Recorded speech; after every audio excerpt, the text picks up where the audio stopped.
saya Indi Pulungan, anak cuma satu, pekerjaan ibu rumah tangga plus ya biasalah ibu rumah tangga sekarang ada aja, terutama saya yoga practitioner, sehari-hari saya melakukan yoga juga ya, ada dalam beberapa kali seminggu saya ada ngajar private gitu ya untuk murid.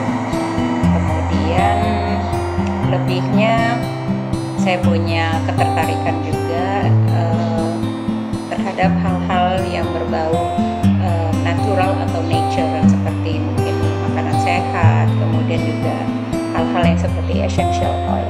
That's about me ya.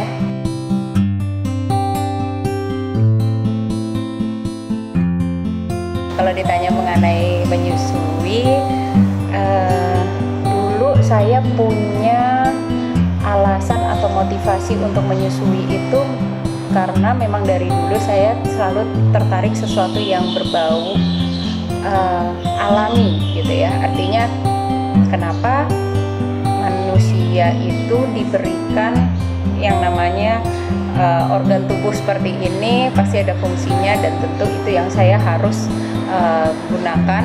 Nah, kemudian saya tahu pasti itu yang terbaik. Jadi kalau udah Tuhan menciptakan sesuatu bagi manusia, pasti itu ada maksudnya.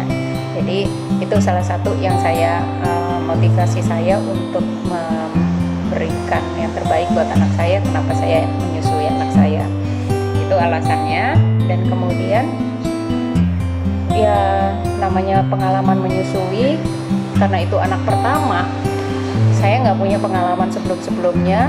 Dulu saya naif sekali, saya pikir menyusui itu awal-awalnya mudah aja gitu, jadi melahirkan dan langsung lancar air susunya. Ternyata tidak. Saya melewati masa-masa di mana yang aduh kok nggak lancar, kok nggak keluar, cukup nggak bayi saya minumnya. Di situ saya terganggu juga percaya diri saya bahwa saya bisa. Jadi tapi tetap saya dengan komitmen saya, dan saya kebetulan punya beberapa teman dan juga ada saudara yang udah duluan, sehingga saya mendapatkan dukungan dari teman-teman untuk terus melanjutkan dan tidak menyerah.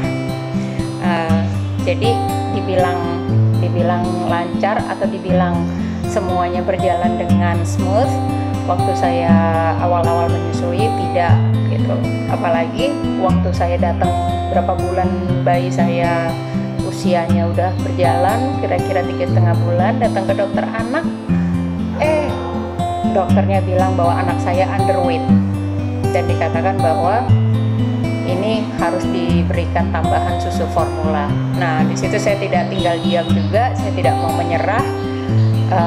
Saya cari tahu, terus saya cari dukungan, sehingga akhirnya saya ketemu dengan komunitas ibu-ibu yang luar biasa. Mereka punya passion dan punya semangat luar biasa untuk memberikan yang terbaik bagi bayinya, yaitu menyusui.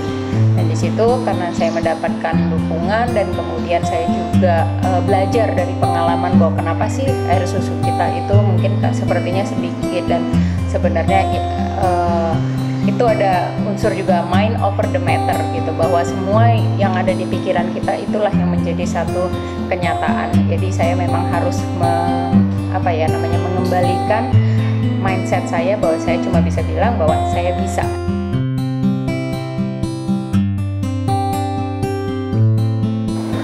Terutama ya teman-teman ya gitu, teman-teman yang terus memberikan semangat. Jadi inspirasi ya pasti anak saya sendiri, artinya bayi saya sendiri yang menjadi inspirasi saya, karena dia adalah lahir dari diri saya, dan saya ingin memberikan yang terbaik, dan sesuatu yang terbaik dari diri saya yaitu adalah air susu itu gitu. Itu menjadi inspirasi saya. Tapi kemudian ketemu dengan ibu-ibu yang luar biasa punya semangat dan perjuangan menyusui, itu juga yang akhirnya menjadikan inspirasi saya juga.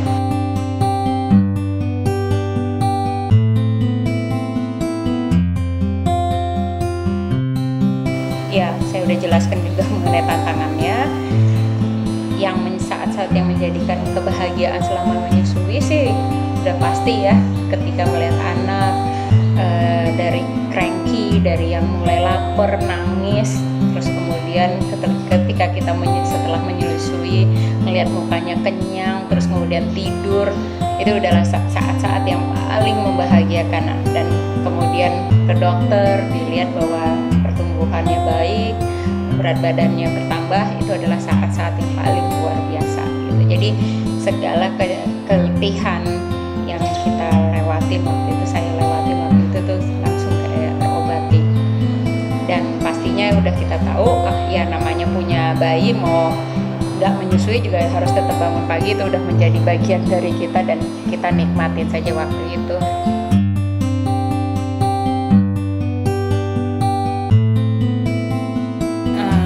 Dari situ saya ketemu dengan ibu-ibu yang luar biasa dan kita punya inspirasi untuk membuat satu asosiasi, yaitu Asosiasi Ibu Menyusui Indonesia.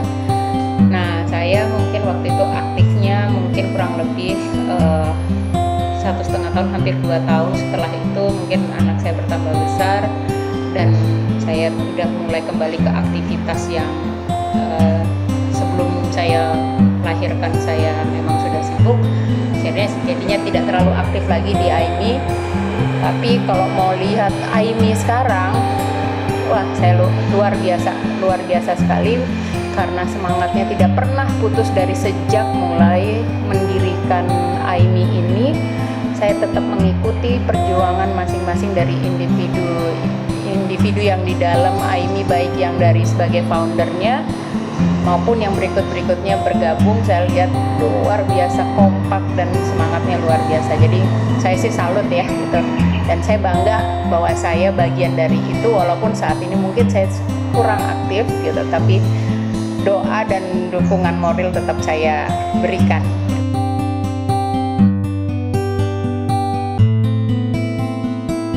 Saya cuma ingin memberikan satu sepatah dua patah kata buat AIMI dan buat teman-teman seperjuangan yang dulu dan juga yang sekarang masih terus berjuang. Terus aja semangat, karena hasilnya itu udah kelihatan sekali. Artinya kesadaran ibu-ibu yang hamil dan kemudian setelah melahirkan semangat untuk menyusui itu luar biasa. Karena beda banget seperti yang kira-kira 8 tahun, 7 tahun yang lalu itu masih banyak ibu-ibu yang masih ragu-ragu untuk menyusui karena informasi tidak terlalu banyak didapat. Tapi dengan perjuangan AIMI yang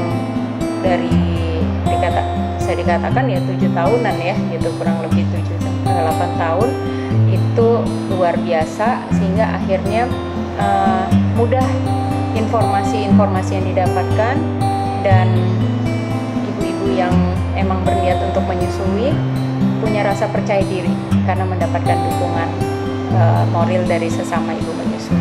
Jadi teruskan perjuangan.